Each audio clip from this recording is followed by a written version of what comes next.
What is cancellation of removal? How do you apply for it? What is the process you need to follow to get it? That's going to be the subject of today's tip of the week.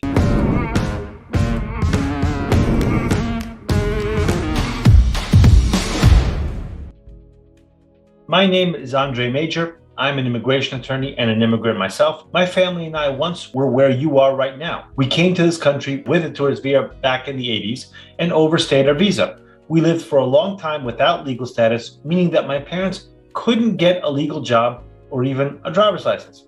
We got scammed by people that said they were going to help us. We lost time and a lot of money for nothing.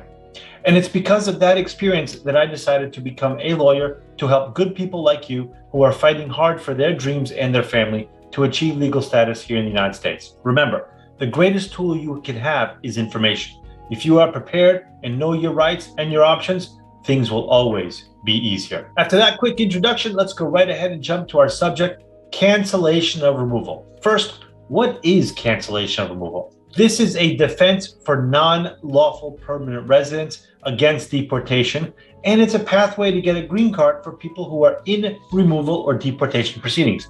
Now, there is also something called cancellation of removal for green card holders, meaning those that are lawful permanent residents. We're not talking about that today. There's a separate cancellation removal for VAWA recipients, or for those who qualify for VAWA. We're only talking about for if you don't have a green card and you're in removal and you meet certain criteria. So what is that criteria? So glad you asked. To apply for cancellation removal, you must be in removal proceedings. That is really important. So if you're not in removal proceedings, maybe there are circumstances where you can be put into removal proceedings. But for purpose of the conversation for now, we're only talking about those that are in removal. So first thing that we do here at Andres Mejer Law, and it's mandatory for every client that we're considering in cancellation removal or in removal, is we do a background check. In this case, the point of the background check is to see, we're going to check any arrests for anything. So we're going to check with the FBI. We're going to check with motor vehicles. Like in New Jersey, a DUI is a traffic violation. That is not the case in every state, but it is in New Jersey. In other states,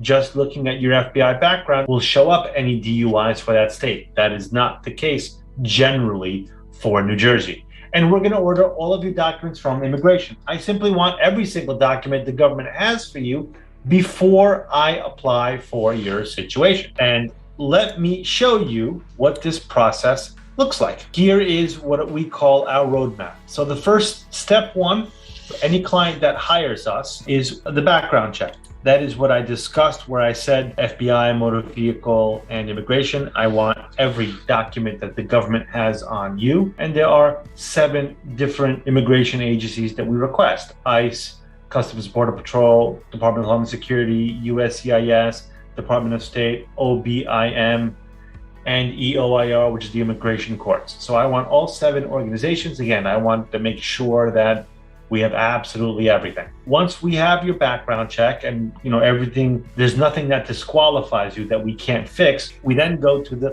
gather document stage. Now, if you're in removal, we might actually prepare and mail your package not having all of your documents. It really depends on where in the process you are. If you come, you meet with us, and you hire Andres Mejer Law 2 weeks before your court date, it's going to be difficult to get everything that we need done in such a short period of time, in which case we might only have the application, not all the supporting documents. But in the ideal scenario, we're going to have all of your documents first. So what does that mean? Well, cancellation of removal for non-lawful permanent resident has 4 requirements. 1, you've been physically present in the United States continuously for at least 10 years. 2, you have good moral character for 10 years. 3, you have not been convicted of certain crimes. And 4, to deport you would cause extreme hardship to a U.S. citizen or lawful permanent resident, child, spouse, or parent. Now, to prove your case, well, how do you show that you've been here the number of years that you have? Well, you can have lease or contract agreements, receipts for purchases for the past 10 years, any bills that show continuous charge, like month by month, bank account activity statements for the last 10 years, medical, psychological records, school records for you or for your children, W-2 forms for employers, tax records, records when you send money to family members abroad, letters from U.S. citizens or lawful permanent residents stating that, how long they've known you. And the writer of the letter must clearly say, hey, I'm a U.S. citizen, lawful permanent resident, and usually they should include a copy of their driver's license. Letters for employers stating that the years that they've been working, they're gainfully employed, and any other document proving U.S. presence.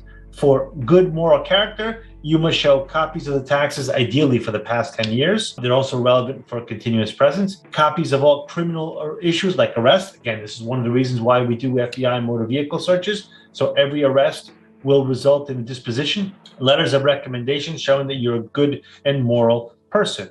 Also, I'd like to be able to show you don't owe taxes. I'd like to be able to show you don't owe child support, so that you're paying and you're current on these things. You're essentially a good member of society.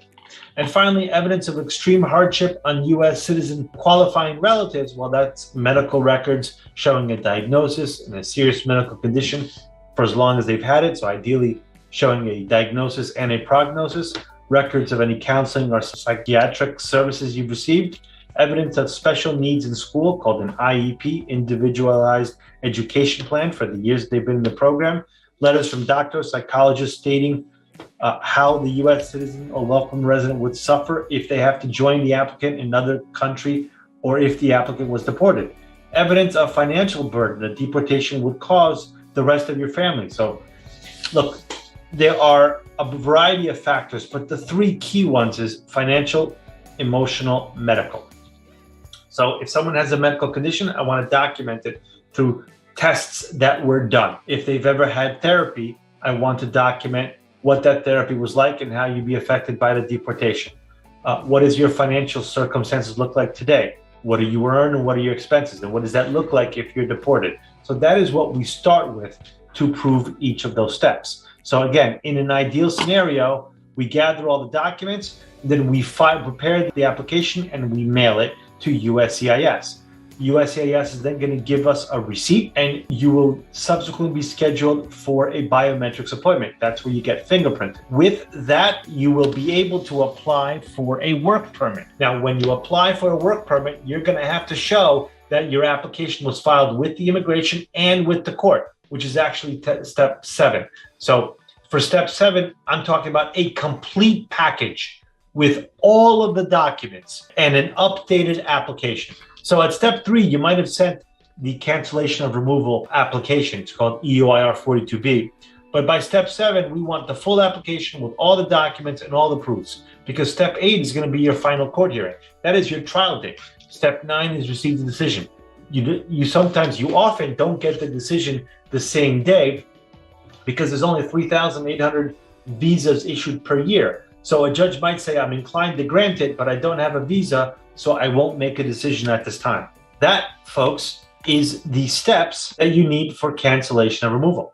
This is, a nutshell, how the cancellation of removal process goes. As I always mention, every case is different and must be treated based on its specific circumstances. If you are under a removal process and want to talk about your options on how to cancel it, please reach out and we can discuss the best option for you. Remember, if we can't help you, we won't take your money. Or if there's any other immigration situation you want to discuss, please contact us. We'll be happy to help. As always, be healthy and stay well.